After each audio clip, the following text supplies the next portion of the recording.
शिक्षण का उद्देश्य, जैसा कि हमने शिक्षा शास्त्री जब हमने की थी, इसको बीएड कहते हैं, उसमें रुचि उत्पादन होता कि रुचि का उत्पादन करना। रुचि उत्पादन एक बहुत महत्वपूर्ण विषय है और जितनी शिक्षण में रोचकता होगी छात्र उतना ही प्रभावित होगा और अधिगम स्तर उससे बढ़ेगा। उसके लिए मैंने कुछ बिंदु यहाँ पर तैयार किए हैं। पहले मैं बिंदुओं को क्रमशः आपके सामने बताऊंगा, फिर एक एक बिंदु पे थोड़ी एक मिनट में चर्चा भी करेंगे। इसके लिए जो बिंदु है शिक्षण में रोचकता के लिए, पहला बिंदु है प्रस्तावना बनाना, दूसरा बिंदु है सामान्य से विशेष की ओर, तीसरा बिंदु है शिक्षक का व्यवहार, चौथा बिंदु है विषय की आवश्यकता, पांचवा बिंदु है प्रश्नोत्तर पद्धति, छठवां बिंदु है शिक्षण सहायक सामग्री और सातवां बिंदु है ज्ञान। हाँ, मैं मतलब नाम ले रहा हूँ, अब एक एक करके हम इस पे चर्चा कर रहे हैं तो विस्तार। सबसे पहला बिंदु है प्रस्तावना बनाना। जब भी हम कक्षा में शिक्षण कराने आए तो उसके पहले ना हमारे को सीधे आके नहीं कहना कि किताब खोलो पेज नंबर ये निकालो, इससे छात्रों की रुचि बढ़ेगी नहीं, वो व्याख्यान पद्धति की ओर भाषण की ओर आ जाएगा। सबसे पहले हम उसकी प्रस्तावना बनाएं। कोई भी विषय पढ़ाने के पहले उसकी प्रस्तावना बनाना सबसे अधिक आवश्यक है, जिससे छात्रों का माहौल बनता है और विषय के प्रति रुचि उत्पादन हो। मैं जो आज पूरा जो अपनी शिक्षण विधि बताऊंगा, ये माहेश्वर सूत्र कैसे पढ़ाएंगे इसको लेकर के बताऊं। अगर जैसे मैं पहली क्लास में गया तो मैं सीधे जाके बोर्ड पे नहीं लिख दूंगा कि आज संस्कृत में हम माहेश्वर सूत्र पढ़ेंगे। सबसे पहले हम चर्चा करेंगे कि बच्चों आप सभी जानते हैं कि जब हम कोई भी भाषा पढ़ते हैं तो उसकी कोई वर्णमाला होती है। तो क्या आप लोगों ने कभी हिंदी की जो 12 खड़ी उसको पढ़ा है? तो बच्चे हाँ हमने 12 खड़ी पढ़ी। अच्छा, कोई बता सकता 12 खड़ी में कौन कौन से अक्षर आते हैं, कैसे आते हैं? तो कोई बच्चे हाँ सर हम जानते हैं, आ अनार का, आम का या काका का, ऐसा बोलेंगे। ये एक प्रस्तावना, मतलब उनको शुरुआत हो गई कि हाँ ये कुछ समझ में आ। और फिर उनसे पूछे क्या हिंदी और संस्कृत की भी व्याकरण एक जैसी है, वर्णमाला एक जैसी है? क्या अंग्रेजी की वर्णमाला एक जैसी है? तो नहीं, अंग्रेजी की सर अलग है। तुरंत उत्तर आएगा अंग्रेजी की अलग है, उससे फिर वो समझ जाएंगे कि संस्कृत की भी अलग है। संस्कृत की आप जानते हैं क्या?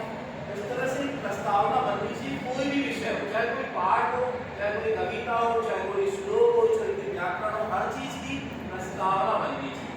हर गुरु महाराज जब कुछ अपनी बात कहते हैं उसकी इतनी बढ़िया प्रस्तावना बनाते हैं कि प्रभावित होकर विषय प्रस्तुति में अपने आप मन लगता है। प्रस्तावना बहुत जरूरी।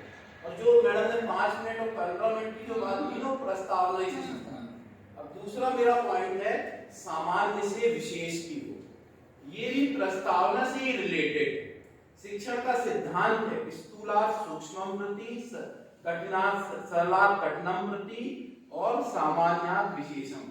आप ना विषय को सीधा विशेष बात नहीं कि आपको माहेश्वर सूत्र पढ़ाना तो आप कहने लगे आई और नहीं, आप सामान्य से विशेष को सबसे पहले ना कक्षा का सामान्यीकरण होना चाहिए, नॉर्मलाइजेशन, कि अभी जो वर्तमान स्थिति चल रही है उससे आप कोरिलेटेड करें। जैसे मान लो सिकता सेतु हमको पाठ पढ़ाना है तो आप उसको ना जयंतियों से रिलेट, आज बच्चों आप जानते हैं आज विवेकानंद जयंती है, ऐसी ही कुछ सामान्य बात करें, ये जो सबको मालूम है कि अभी क्या चल रहा है। अच्छा, ये जयंती है तो ये विवेकानंद जी कैसे थे, उन्होंने कैसे ज्ञान प्राप्त किया, तो उससे रिलेटेड करके सामान्य से विशेष की ओर जाए।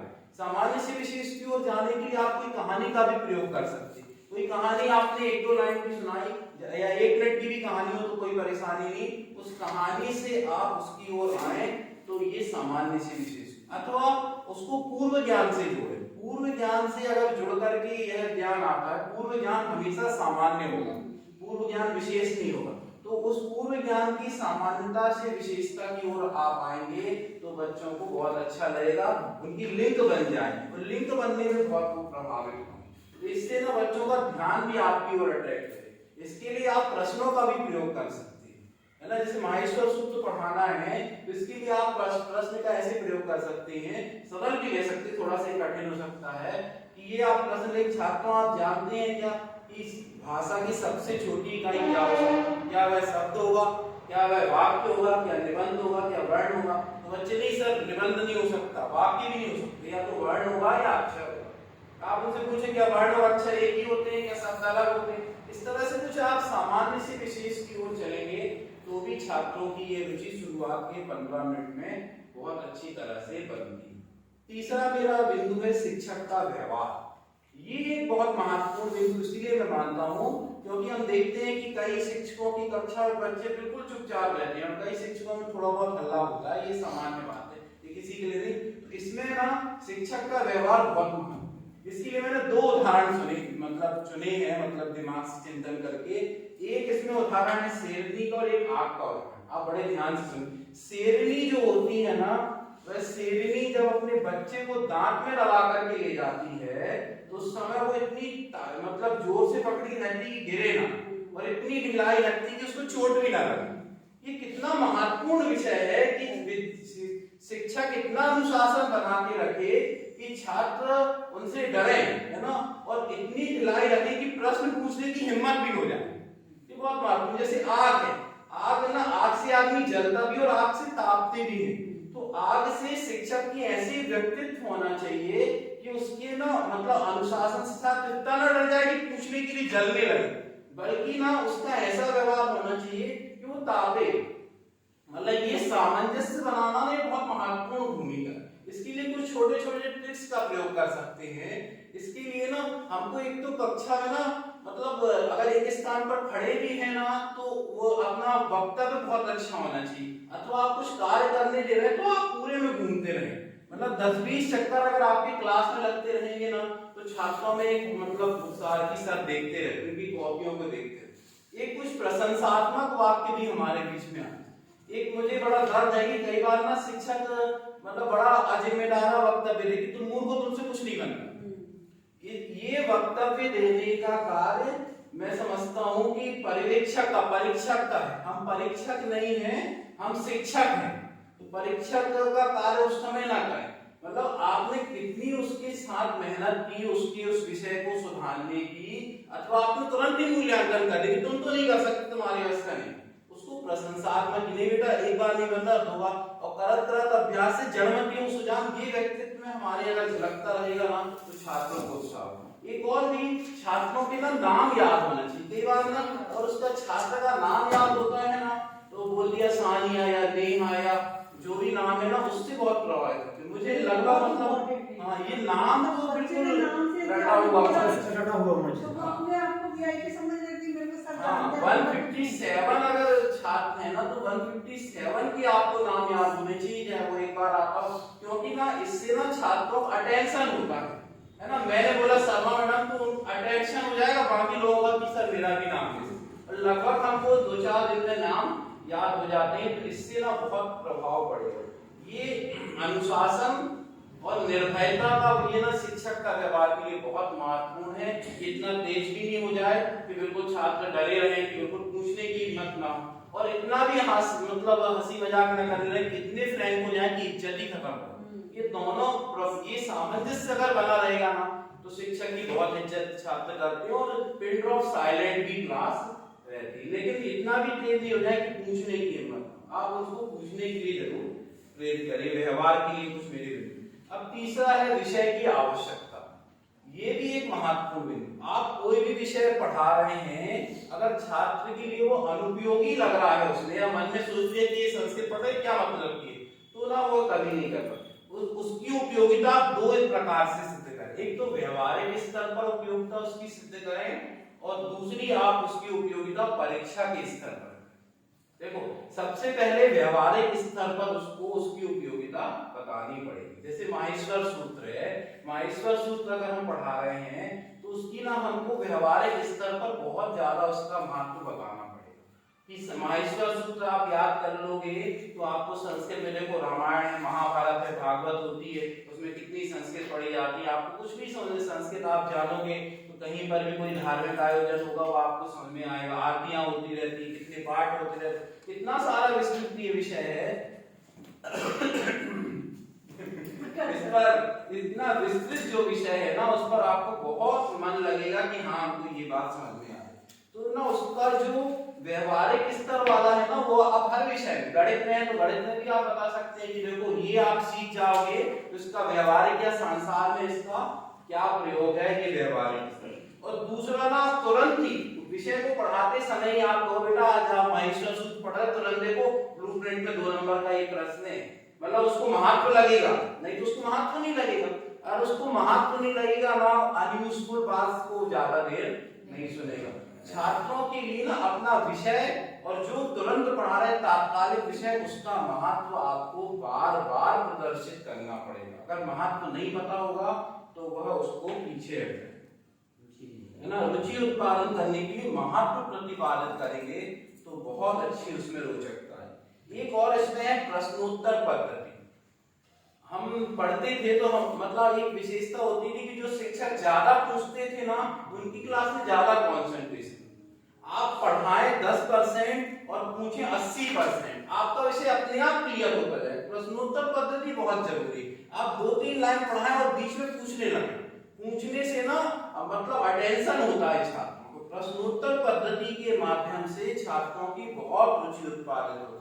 बीएड आदि में अपन देखते हैं 3-4 प्रकार के शिक्षक आते हैं, लेकिन जो ज्यादा पूछते हैं ना, उनके विषय में बहुत अधिक रुचि होती है, क्योंकि वो कभी भी पूछ सकते हैं। और जब कभी भी पूछने का डर रहेगा तो टेंशन बन जाएगा।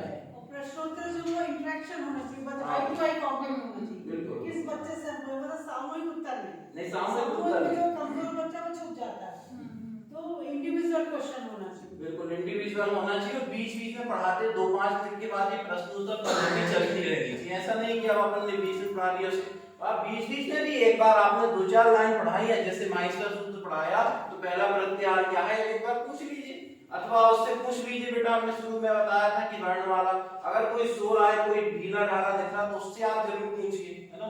जो अटेंशन है उसको भी आप पहुंचाएं। लेकिन बाकी से प्रश्नोत्तर, जितना प्रश्नोत्तर पूछे जाएंगे उतनी जागृति बनी रहेगी। और प्रश्नोत्तर नहीं, अगर भाषण व्याख्यान पद्धति चलती रहेगी तो निश्चित रूप से उसको ढीला पड़ जाता है ये विषय। और जो बच्चा उत्तर देता है तो तुरंत शाबाशी भी देगा। बिल्कुल, प्रशंसा तो बहुत तुरंत इतनी प्रशंसा होगी उतना उसको आना। एक इसके अलावा एक पॉइंट और है शिक्षण सहायक सामग्री।